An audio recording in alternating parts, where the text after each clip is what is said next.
ரெண்டு பேருமே மிகப்பெரிய அயோக்கியர்கள் தான். இதுல நீங்க பாத்தீங்கன்னா திமுகவை மிகப்பெரிய அயோக்கியத்தனம் செய்த ஒரு கட்சியா நான் பார்க்கிறேன்.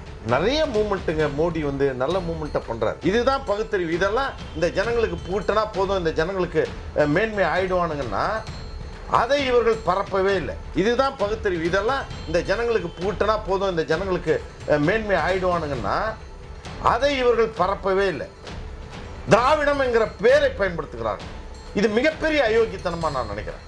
அப்புறம் இந்துத்துவாவை நாங்கள் எதிர்க்கிறோம் சொல்றீங்களே, எவ்வளவு பெரிய அயோக்கியத்தனம். அது செயல் அளவில் அவங்க எதுவும் மாற்றக்கூடிய ஆட்களா திமுக இல்லைன்றதுக்காக தான் நான் சொல்ல வரேன்.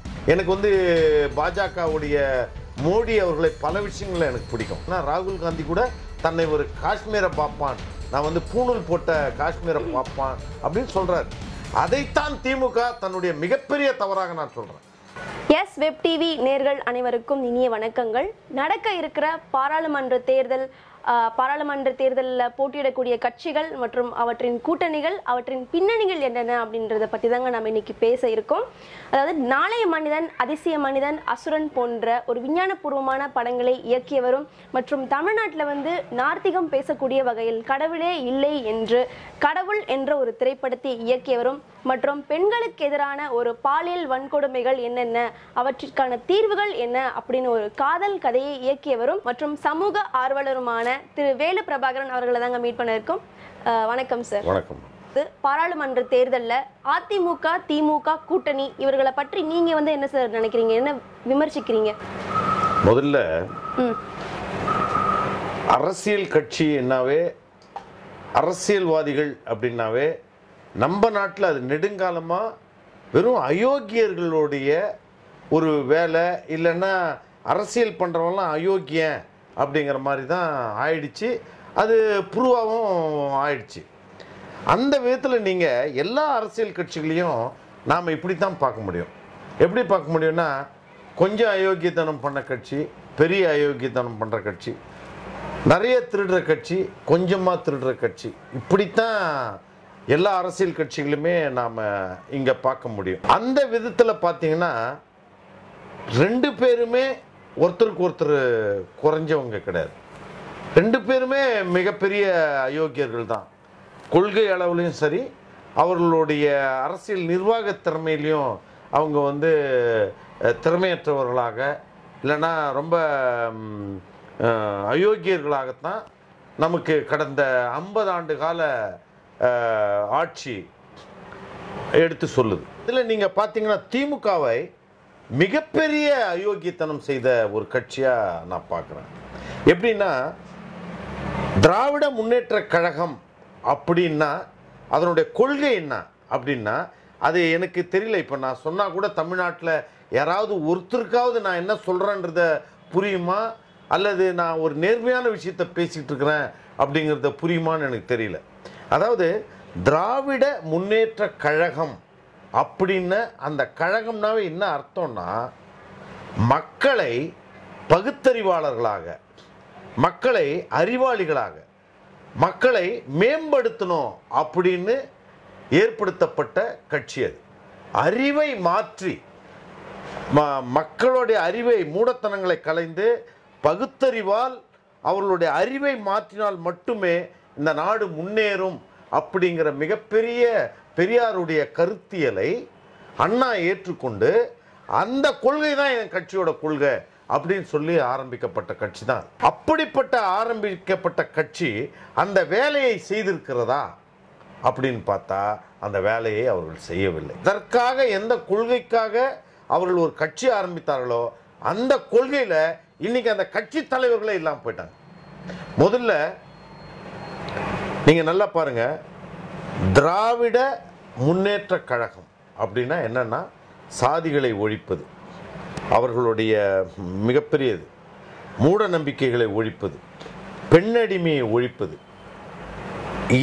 ஏழ்மையை ஒழிப்பது, அதாவது பொது உடைமை அப்படிங்கிற ஒரு கொள்கையை விதைப்பது தான் அந்த கட்சியோடைய மிகப்பெரிய நோக்கமாக துவக்கப்பட்டது.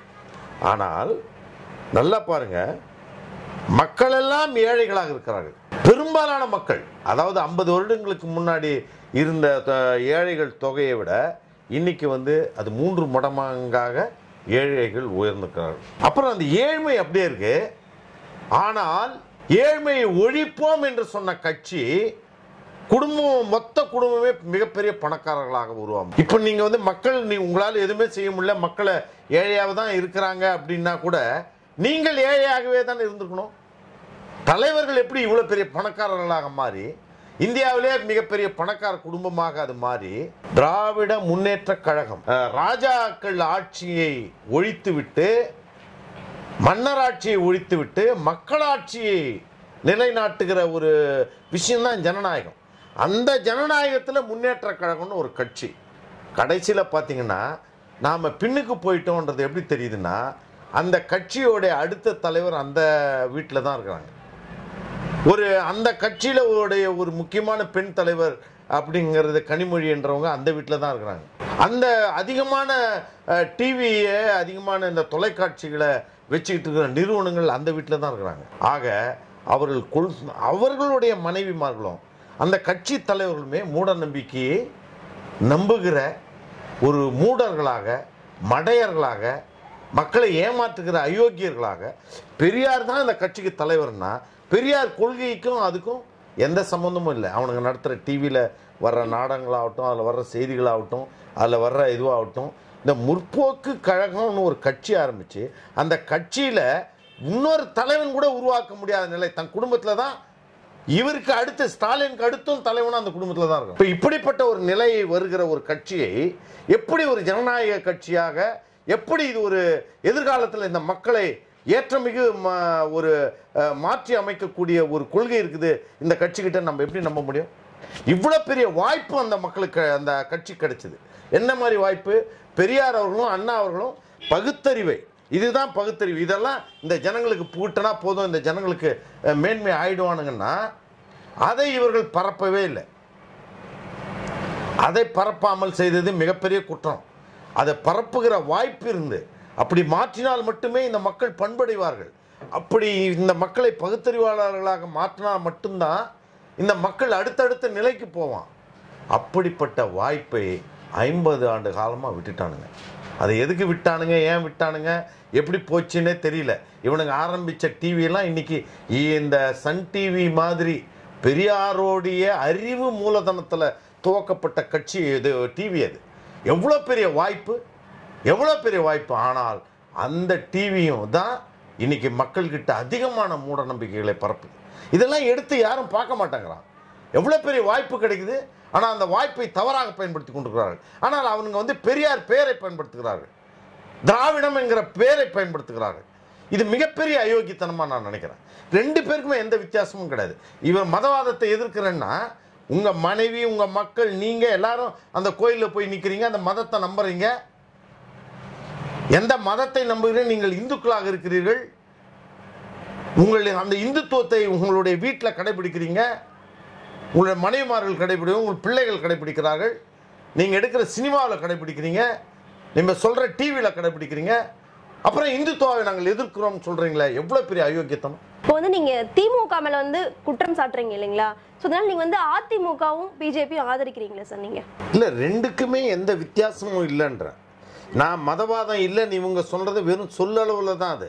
அது செயல் அளவில் அவங்க எதுவும் மாற்றக்கூடிய ஆட்களாக திமுக இல்லைன்றதுக்காக தான் நான் சொல்ல வரேன்.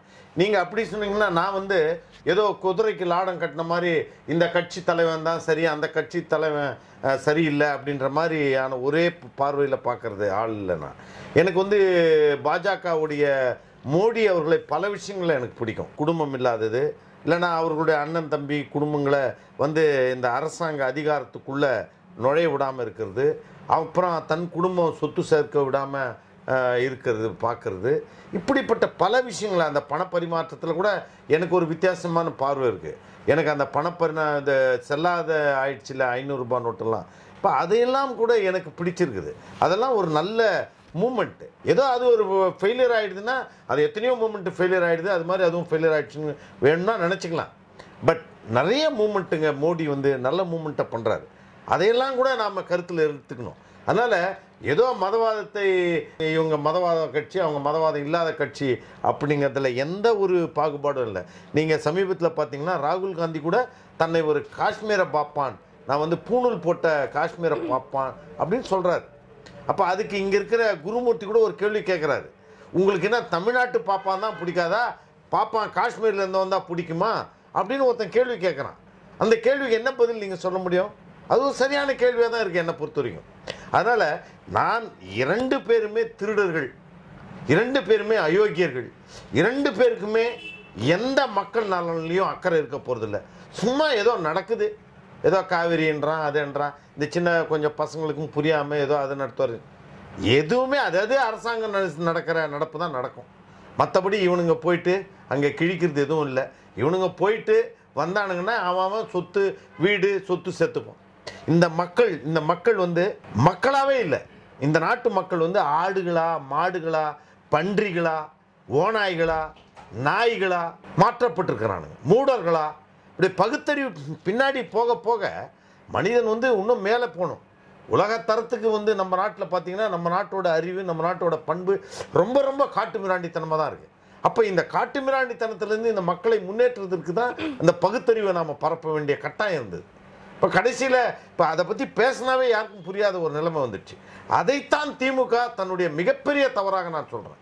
சொத்து சேர்த்ததும் அவர்கள் பணக்காரர்கள் ஆனதும், நீங்கள் பணக்காரர்கள் ஆகுங்க நாங்கள் வேணான்னு சொல்ல, மக்களையும் பணக்காரர்கள் ஆக்கியிருந்தீர்கள் என்றால் நாங்கள் வந்து நீங்கள் இது பண்ணுவோம். ஆனால் வெளிப்படையாக பல லட்சம் கோடி ஊழல்களும் கொள்கையை மறந்த உங்களுடைய ஊடகங்களும் நீங்களும், அப்போ உங்களை பார்க்கும்போது எங்களுக்கு என்ன தோணுது, 50 ஆண்டுகளில் சீனா மாறி இருக்குது, 50 ஆண்டுகளில் மலேசியா மாறி இருக்குது, 50 ஆண்டுகளில் சிங்கப்பூர் முழுக்க மாறிடுச்சு.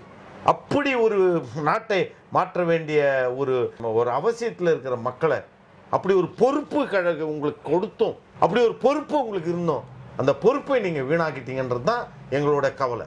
50-60 ஆண்டுகள் அப்படிங்கிறது எவ்வளோ ஒரு மனிதன் ஒரு பிறந்து அவன் இறந்து போகிற காலம் வரைக்கும் ஆயிடுச்சு. அப்போ எப்படி இது, யார் தான் இதற்கு தீர்வு அப்படிங்கிறதுனால தான் நாங்கள் அவங்களை கடுமையாக சாடுறோம். ஏதோ அவங்கள நாங்கள் விரோதிகளாக நாங்கள் பார்க்கல, அவர்கள் மறந்த கடமைகளை நாங்கள் ஞாபகப்படுத்துகிறோம்.